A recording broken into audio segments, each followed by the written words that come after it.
talk about the future. Driverless cars are coming.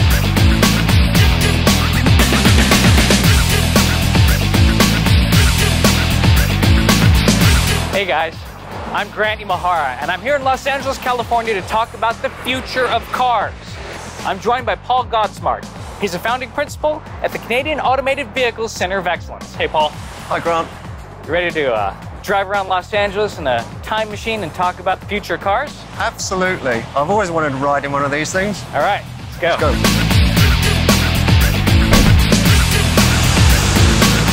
What exactly is CAVCOE? What do you do? So we're a non-profit consulting organization. We are raising awareness of the socio-economic impacts of autonomous vehicles. We're helping promote research. So you're spreading the word, essentially, that this thing is coming. That's right. So let's talk about the history of driverless cars. How far back does it go? The concept really became popular back in 1939 after the Future Armor exhibit at the New York World's Fair. 1939? How would you even have the processing power? There was just this display putting across the concept of driverless cars and how it would affect people and their lives, and that really caught people's imagination. The technology wasn't capable of doing what was needed then.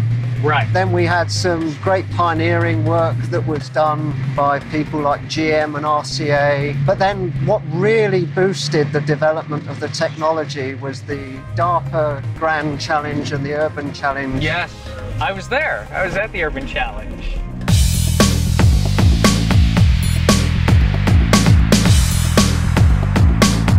Paul, what makes a driverless car driverless? Well, the key ingredients are the vehicle needs to be able to see, so that's using sensors such as cameras, radar, LiDAR. Yep. And then the other main, the secret sauce is the artificial intelligence, the decision-making engine. So software is the key. Yeah, software is very much the key, because I say to people, an undergraduate program with a little bit of funding could build a vehicle with off-the-shelf components that is 90% autonomous. But it's that last 10% that's really the hard part. Yeah, very hard. And it's orders of magnitude. So 99% is 10 times harder than 90. 99.9% is another order of magnitude harder. Right. Now, do you think that people will accept a car that is 99% safe? No, I know I wouldn't.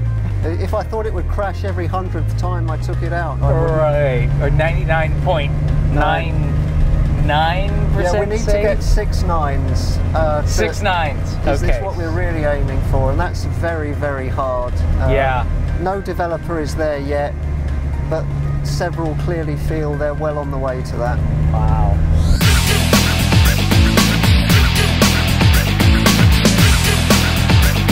What's the current status of driverless cars today? There's some really interesting developments happening across the board. Cruise developed a kit. What, an aftermarket kit? Yeah, that's right, that would allow the vehicle to drive on highway driving. And then you've got Delphi. They recently ran a car across the US. I think it was 99+% autonomous. Then of course you've got Google, who have now done over 1.1 million miles of testing in autonomous mode on public roads. I've heard that Mercedes-Benz has a semi that drives around. That's right, they've got this big truck that they're developing. There's huge benefits if we can automate the freight and logistics business. You could have trucks go round the clock. Mercedes have also developed an F105 concept car, which is quite incredible. They allow it to interact with pedestrians. So say we've come up to this sidewalk here. If it saw that pedestrians wanted to cross and there was no sidewalk, it puts an LED lit sidewalk down to say to the pedestrian, I've seen you, it's safe to cross. Really? Wow. it just gives you an idea of, if we use our imagination, the sort of things we can achieve. And they don't just have to be cars, they can take any form.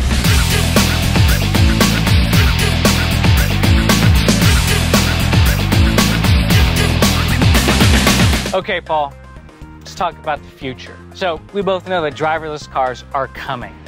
How's that going to impact our society? Public transit, for instance. Okay, so public transit is itself going to want to start using autonomous vehicles, but what we're going to find is that services like Uber and taxi companies, they're going to start using autonomous vehicles too.